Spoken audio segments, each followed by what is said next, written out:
کہ جو اللہ ماں کے پیٹ میں کھلا رہا ہے، ماں کی گود میں کھلا رہا ہے، اور جب کچھ نہیں تھے، جب ہم کمانا نہیں جانتے تھے، ہم بولنا نہیں جانتے تھے، سمجھنا نہیں جانتے تھے، اپنا دفاع کرنا نہیں جانتے تھے، کسی سے اپنے دل کی بات کہنا نہیں جانتے تھے، ہم جو ہے صرف روتے تھے اور رونے سے ہماری ساری ضدیں پوری ہو جاتی تھی، اس حال میں اللہ تعالیٰ نے ہمیں ساری ضرورتیں ہماری پوری کی ہیں، ہمیں ہر چیز عطا کی ہے، ہمیں نوازا ہے، تو پھر کیا آج جب کہ ہمارے پاس عقل بھی ہے، شعور بھی ہے، احساس بھی ہے، آنکھیں بھی ہیں، زبان بھی ہے، بول سکتے ہیں، سن سکتے ہیں، اپنا دفاع کر سکتے ہیں، دل کی بات بیان کر سکتے ہیں، تو کیا ایسی حالت میں وہ رب ایسے ہی تنہا چھوڑ دے گا؟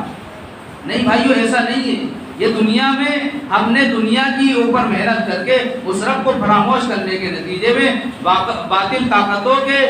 شکنجے میں پھنس کر اس رب کو بھلا کر ہم نے یہ جو مصیبت ہے یہ اپنے ہاتھوں سے خرید لی ہے۔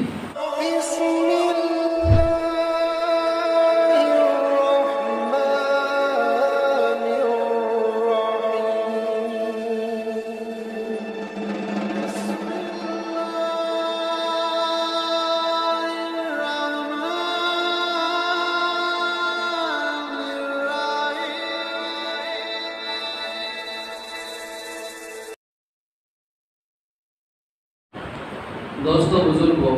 میرے دینی ایمانی بھائیوں،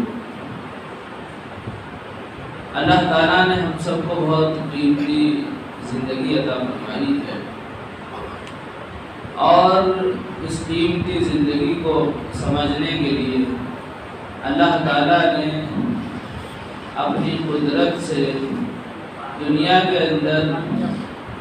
جو چیزیں پیدا کی ہیں، مخلوقات پیدا کی ہیں، ان پہ غور کر کے ہم اپنے اللہ کو پہچان سکتے ہیں، اللہ کی قدرت کو پہچان سکتے ہیں۔ اللہ تعالیٰ نے خود قرآن کریم میں فرمایا سَنُرِيهِمْ آیَاتِنَا فِي الْآفَاقِ وَفِي أَنفُسِهِمْ، کہ ہم دنیا میں اور خود تمہیں تمہاری ذات کے اندر ہم نشانیاں دکھائیں گے، یہاں تک کہ یہ بات واضح ہو جائے گی کہ قرآن حق ہے۔ کیا تمہارے رب کی یہ صفت کافی نہیں ہے کہ وہ ہر چھوٹی بڑی چیز کو جانتا ہے؟ تو اللہ تعالیٰ نے قرآن کریم میں اس بات کو بیان فرمایا اور اس بات کی دعوت دی کہ تم غور کرو دنیا کے اندر، اور خود تم اپنے آپ کے اندر غور کرو اور اللہ کو پہچان کرو۔ اللہ تعالیٰ ہر چھوٹی بڑی چیز کو جانتا ہے، یہاں تک کہ کالی رات میں کالے پتھر پر کالی چیٹی چل رہی ہے، اس کو بھی اللہ دیکھ رہا ہے، اس کے دل کی دھڑکن کو بھی اللہ سن رہا ہے، اس کے پیروں سے جو لکیر بن رہی ہے اس کو بھی اللہ دیکھ رہا ہے۔ اللہ تعالیٰ بہت ہی باریک بین ہے، اللہ تعالیٰ بہت ہی زیادہ ہر چیز سے واقف ہے، یہاں تک کہ خائنۃ الاعین کہ آنکھوں کی خیانت کو بھی اللہ جانتا ہے، یہاں تک کہ دل کے اندر جو باتیں چھپی ہوئی ہیں ان کو بھی اللہ جانتا ہے۔ علیم بذات الصدور، تو اللہ تعالیٰ کی جو قدرت ہے اس قدرت پر غور کر کے ہم جو ہے اللہ کو پہچان سکتے ہیں، اور یہ بالکل یقینی بات ہے اور بالکل سچی بات ہے کہ جس انسان کو اللہ کی قدرت کا استحضار نصیب ہو جائے، جس انسان کو اس بات کا یقین نصیب ہو جائے کہ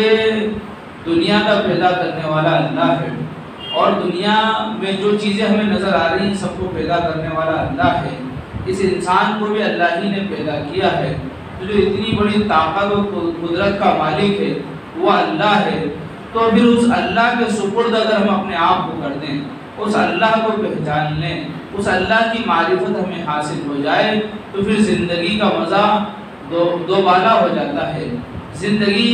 لطف والی ہو جاتی ہے، زندگی میں پھر انسان کو مزہ آنے لگتا ہے، اور ویسے ہی انسان صرف دنیا کا ہو کر اور خواہشات کا بندہ بن کر، مال و دولت کا بندہ بن کر،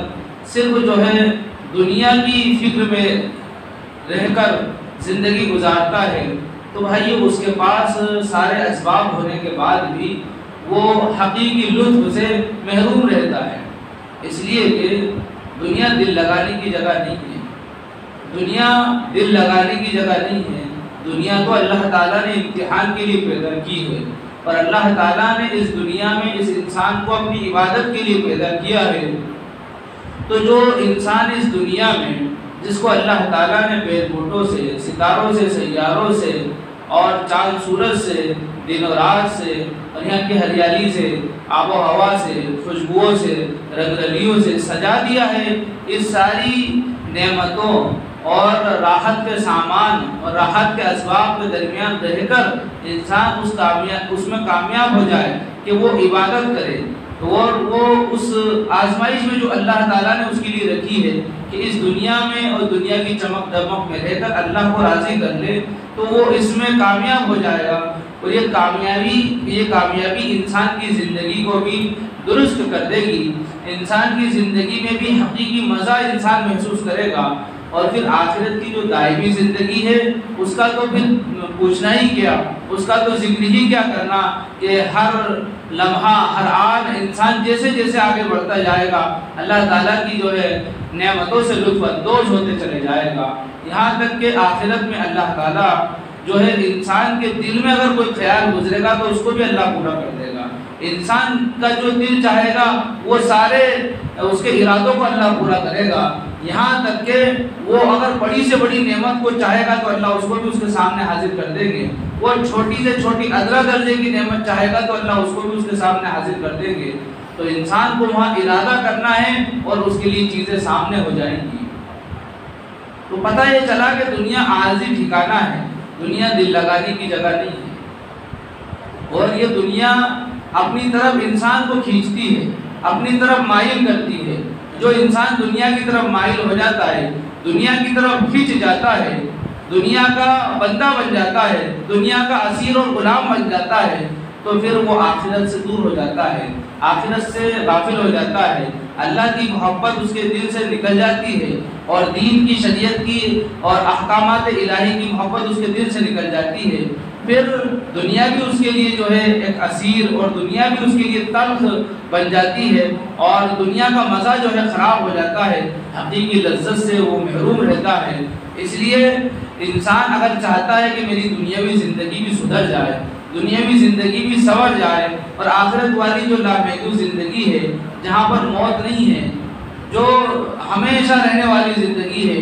جہاں پر تمام اولین اور آخرین کہ تمام لوگوں کا اجتماع ہوگا، وہاں پر ہر انسان وہاں پر موجود ہوگا، تمام انبیاء وہاں پر موجود ہوں گے، جتنے بھی لوگ پہلے آئے ہیں وہ سب وہاں موجود ہوں گے، جتنے بھی بعد میں آئیں گے سب وہاں موجود ہوں گے۔ ان لوگوں کے سامنے اگر کوئی کامیابی مل جاتی ہے تو بڑی خوشی کا سرمایہ ہے، اور اگر ناکامی ملتی ہے تو بڑے ہی افسوس کا سرمایہ ہے، بڑے ہی افسوس کی بات ہے، بڑے ہی جو ہے بے چینی اور تڑپنے کی اور خوب زیادہ افسوس کرنے کی بات ہے کہ اس دن انسان کا کیا بنے گا۔ اور اسی افسوس سے بچنے کے لیے، اسی بے چینی سے بچنے کے لیے، اس دن کی رسوائی سے بچنے کے لیے آج اللہ تعالیٰ نے انسان کو قیمتی موقع عطا فرمایا ہے۔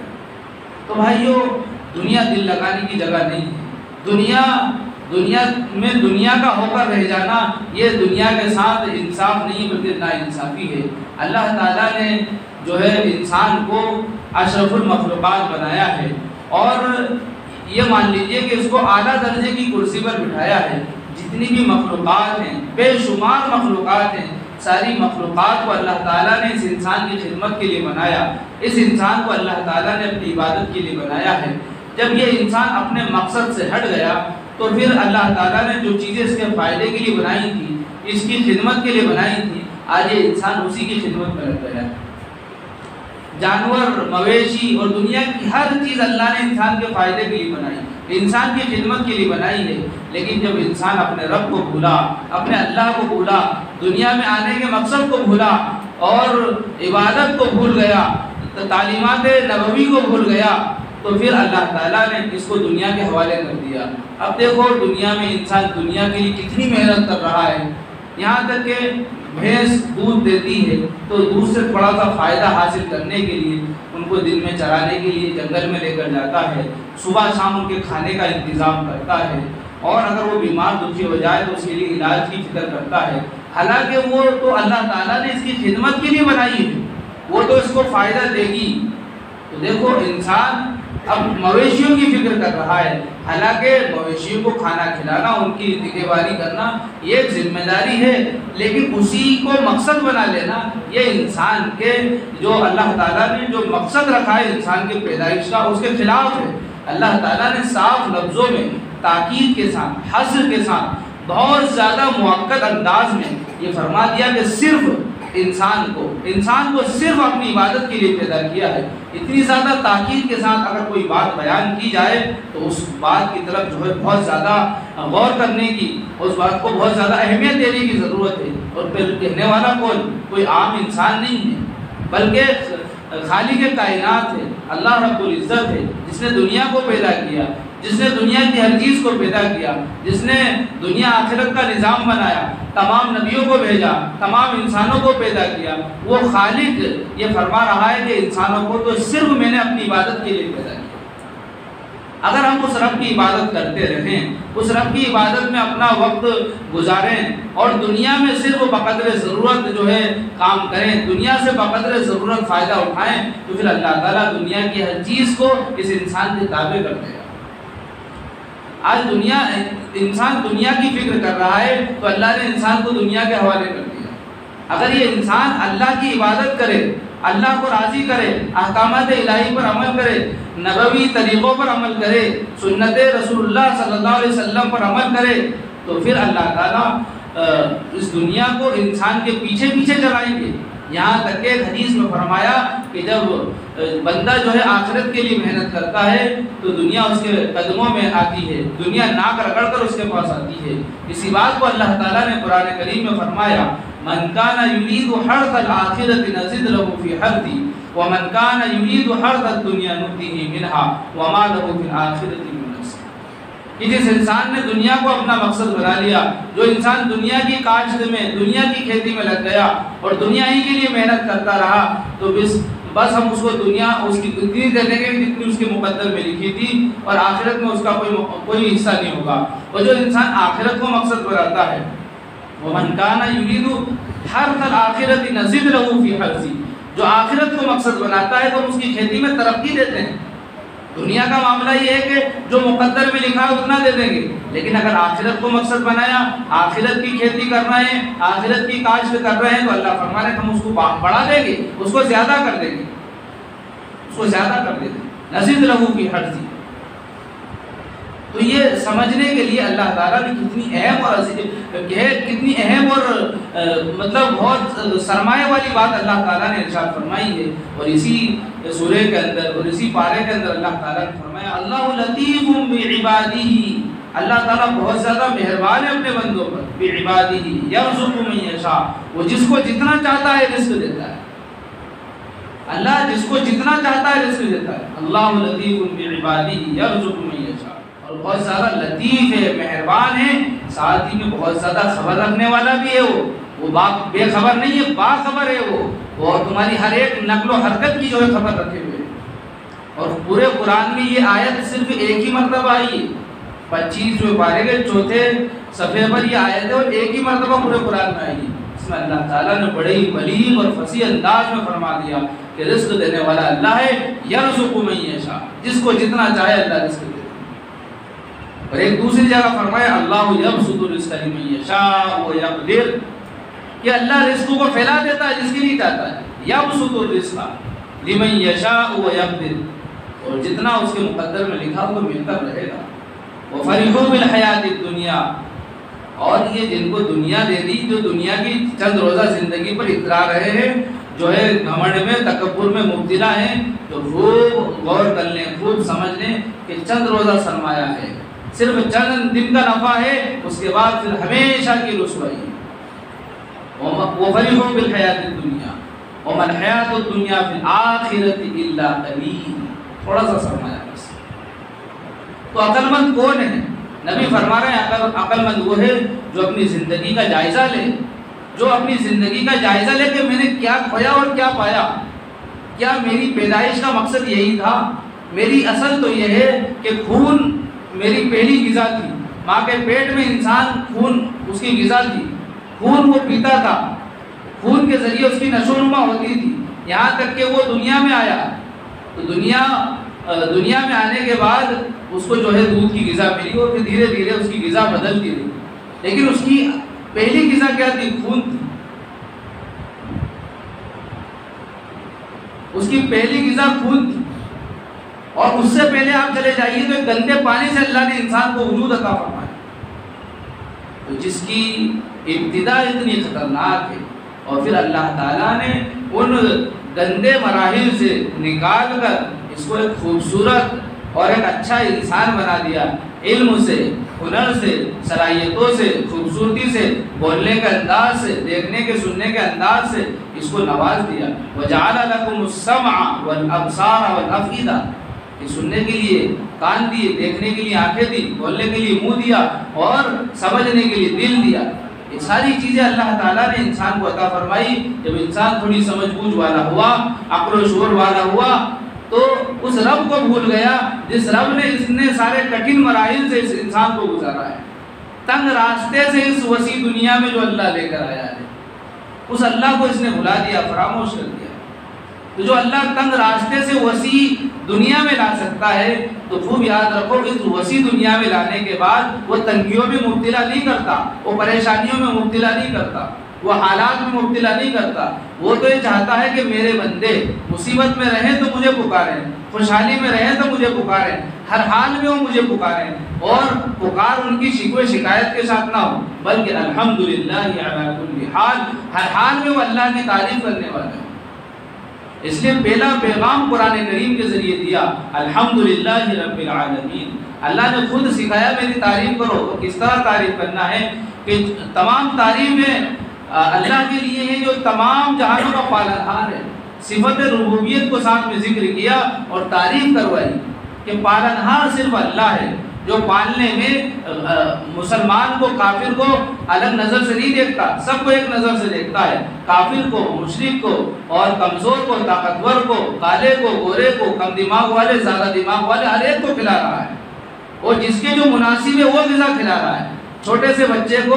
پیٹ کے اندر خون کی ضرورت ہے، خون کی غذا دے رہا ہے، پیدا ہونے کے بعد اس کو دودھ کی ضرورت ہے، دودھ دے رہا ہے، اور پھر اس کو نرم غذاؤں کی تھولی دلیے کی ضرورت ہے، وہ اس کو دے رہا ہے، اور دنیا والوں کے دل میں محبت ڈال دی، ماں کے دل میں، باپ کے دل میں محبت ڈال دی، وہ سب اس کا دھیان رکھ رہے ہیں، دوسرے پڑوس کے لوگ، رشتہ دار وغیرہ جو بھی اس کو دیکھ رہا ہے گود میں اٹھا لیتا ہے، اس کو محبت سے دیکھ رہے ہیں، اس کو اپنا رہے ہیں، گود میں اٹھا رہے ہیں، پیشاب کر رہا ہے تو اس کو کوئی تماچا نہیں مار رہا ہے، کوئی اس پر غصہ نہیں ہو رہا ہے، بلکہ اپنے کپڑے خود اپنے ہاتھ سے صاف کرنا ہے۔ سب کے دلوں میں اللہ نے محبت ڈال دی، اس کی نشو و نما کا جو ہے اللہ تعالیٰ نے ایک نظام بنایا۔ پھر جب یہ عقل و شعور والا ہوا تو کیسے اس رب کو بھول گیا؟ یہ تو بڑی ناانصافی والی بات ہے اس رب کے ساتھ کہ جو اللہ ماں کے پیٹ میں کھلا رہا ہے، ماں کی گود میں کھلا رہا ہے، اور جب کچھ نہیں تھے، جب ہم کمانا نہیں جانتے تھے، ہم بولنا نہیں جانتے تھے، سمجھنا نہیں جانتے تھے، اپنا دفاع کرنا نہیں جانتے تھے، کسی سے اپنے دل کی بات کہنا نہیں جانتے تھے، ہم جو ہے صرف روتے تھے، اور رونے سے ہماری ساری ضدیں پوری ہو جاتی تھی، اس حال میں اللہ تعالیٰ نے ہمیں ساری ضرورتیں ہماری پوری کی ہیں، ہمیں ہر چیز عطا کی ہے، ہمیں نوازا ہے، تو پھر کیا آج جب کہ ہمارے پاس عقل بھی ہے، شعور بھی ہے، احساس بھی ہے، آنکھیں بھی ہیں، زبان بھی ہے، بول سکتے ہیں، سن سکتے ہیں، اپنا دفاع کر سکتے ہیں، دل کی بات بیان کر سکتے ہیں، تو کیا ایسی حالت میں وہ رب ایسے ہی تنہا چھوڑ دے گا؟ نہیں بھائیو، ایسا نہیں ہے۔ یہ دنیا میں ہم نے دنیا کی اوپر محنت کر کے اس رب کو فراموش کرنے کے نتیجے میں باطل طاقتوں کے شکنجے میں پھنس کر اس رب کو بھلا کر ہم نے یہ جو مصیبت ہے یہ اپنے ہاتھوں سے خرید لی ہے۔ اور اللہ تعالیٰ کو یہ پتا تھا کہ ایسا ہونے والا ہے، اس لیے اللہ تعالیٰ نے بہت پہلے اس بات کو بیان فرما دیا، ظہر الفساد فی البر والبحر بما کسبت ایدی الناس لیذیقہم بعض الذی عملوا لعلہم یرجعون۔ کہ یہ سمندر کے اندر جو فساد برپا ہے، اور یہ دنیا کے اندر جو فساد برپا ہے، دنیا کا فساد ہو، سمندری فساد ہو یا زمینی فساد ہو، یہ سارا فساد انسان کے اعمال کی وجہ سے۔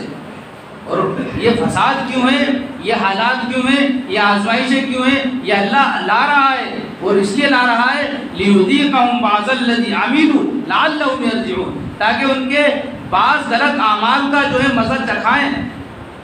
لیذیقہم، ان کو مزہ چکھائیں۔ اور خوب یاد رکھو آج جو سیلاب آ رہے ہیں، بڑی بڑی جو ہے طاقتیں جو ہے گھٹنے ٹیک رہی ہیں، اور آج ہر ایک جو ہے اپنے آپ کو گھٹنے پر کھڑا کر کے جو ہے التجا کر رہا ہے، اس رب سے کوئی الگ الگ انداز میں پکار رہے ہیں۔ ساری دنیا کے لوگ اس کے آگے جو ہے اپنے ہاتھ پھیلائے ہوئے ہیں، نظریں آسمان کی طرف اٹھی ہوئی ہیں، اور ہر ایک پکار رہا ہے اور اپنے آپ کو بہت زیادہ آزمائشوں میں مبتلا سمجھ رہا ہے۔ خوب یاد رکھو یہ آزمائشیں نہیں ہے، آزمائشوں کا صرف مزہ ہے، یہ چکھا رہا ہے، کھلا نہیں رہا ہے۔ جس دن کھلا دیا دنیا تباہ ہو جائے گی۔ چکھنے کی ایک مثال میں دیتا ہوں جو شریعت اسلامی بیان کرتی ہے کہ مثال کے طور پہ کسی عورت کا شوہر ظالم ہو اور وہ عورت روزے کی حالت میں ہو، فرض روزہ چھوڑ نہیں سکتی، نمک زیادہ ہے، کم ہے، مرچی کم ہے، تیز ہے، تو اس کو ظالم شوہر سے بچنے کے لیے وہ ہلکا سا زبان سے ٹچ کر کے چیک کر سکتی ہے، ہلکا سا ٹچ کر کے چیک کر سکتی ہے کہ مرچی کم ہے یا زیادہ ہے، نمک کم ہے یا زیادہ ہے۔ اسی کو چکھنا بولتے ہیں۔ اگر وہ مزہ پیٹ کے اندر چلا گیا روزہ فاسد ہو جائے گا۔ اس کو چکھنا بولتے ہیں۔ تو قرآن بیان فرما رہا ہے لِيُذِيقَهُمْ بَعْضَ الَّذِي، ان کے بعض اعمال کا ذائقہ چکھائیں، لِيُذِيقَهُمْ، ذائقہ دے ان کو۔ یہ جو ہے ذائقہ ہے، یہ صرف چکھا رہا ہے اللہ تعالیٰ۔ جس دن کھلا دیا عذاب کھانے کی شکل میں، دسترخوان کی شکل میں دے دیا، دنیا تباہ ہو جائے گی، برباد ہو جائے گی، دنیا میں پھر ہنسی ختم ہو جائے گی، دنیا میں جو ہے پھر اکڑ ختم ہو جائے گی، تکبر ختم ہو جائے گا۔ تھوڑا سا عذاب اللہ نے چکھایا ہے، اسی میں جو ہے دنیا بدحواس ہو گئی اور حواس وافتہ ہو گئی، اور دنیا جو ہے بوکھلا گئی، زبان سے صحیح الفاظ نہیں نکل رہے ہیں اور کچھ سجائی نہیں دے رہا ہے، سب جو ہے لاکھوں لوگ بے گھر ہو گئے، ہزاروں لوگ مر گئے، کئی لاکھ لوگوں کی جو ہے پراپرٹی برباد ہو گئی۔ یہ اللہ دکھا رہا ہے کہ جب اللہ کے حکم سے ٹکر لی جاتی ہے، جب اللہ تعالیٰ کے احکامات کو کھلم کھلا ٹھکرایا جاتا ہے، فرائض کو کھلم کھلا ترک کیا جاتا ہے، تو پھر اللہ تعالیٰ اس طرح عذاب چکھاتا ہے، چکھا رہا ہے، کھلا نہیں رہا ہے۔ تو بھائیو عذاب اللہ کا چکھا رہا ہے، اس میں ہم لوگوں کے یہ حالات ہیں۔ جس دن اللہ کا غصہ گرجے گا، جس طرح اللہ تعالیٰ کی شان قہاری کو جوش آئے گا، جس دن مالک یوم الدین، حاکم یوم الدین بن کر سامنے آئے گا، جس دن وامتاز الیوم ایھا المجرمون کا نعرہ لگایا جائے گا، جس دن مجرمین اور مومنین کو، نیک اور برے لوگوں کو الگ الگ کر دیا جائے گا، اس دن سورج سر کے اوپر آ جائے گا، ہر انسان پسینے میں ڈوبا ہوا ہوگا۔ اس وقت کا اندازہ آج کی اس دنیا میں اچھی طرح لگا سکتے ہیں۔ اس چکھنے سے پتہ چلتا ہے کہ کھانا کتنا مزیدار ہوگا، کھانا کتنا بھیانک اور خطرناک ہوگا۔ آج یہ حقیقت والی آنکھیں کھول کر پوری دنیا کا نظارہ کر لو کہ یہ جو دنیا میں حالات آ رہے ہیں، یہ صرف میری اور آپ کی بدعمالیوں کی وجہ سے آ رہے ہیں۔ اس آنے والے سیلاب کو کوئی نہیں روک سکتا، یہ آنے والے عذاب کو کوئی نہیں روک سکتا، لیکن روکنے کے لیے اللہ نے ایک ہتھیار بھی دیا ہے۔ پیارے نبی نے وہ تعلیم دی ہے کہ اللہ کا جب غصہ